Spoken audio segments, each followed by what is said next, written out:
এই জন্যই তো বলি তোমার মাথায় কোনো তো বুদ্ধি নেই।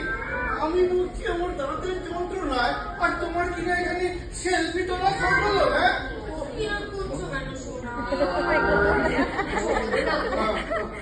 রাত নিয়ে তো সারা জীবন ভুগছে। এই যে একটু চলো না গো, দেখবে ভালো লাগবে।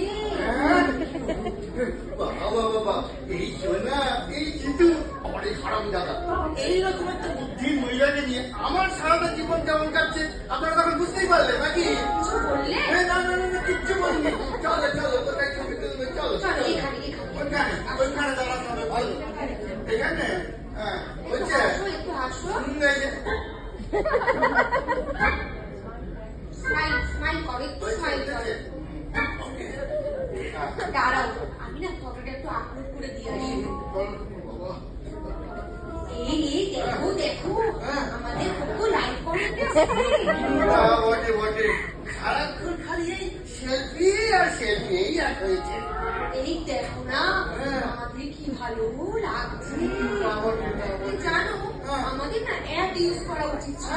আজকাল কত রকম অ্যাপ বেরিয়েছে, মোটাকে রোগা করে দেয়, আবার কালোকে ফর্সাও করে দেয়, আবার শুনেছি বয়স্ককে ইয়ংও করে দেয়।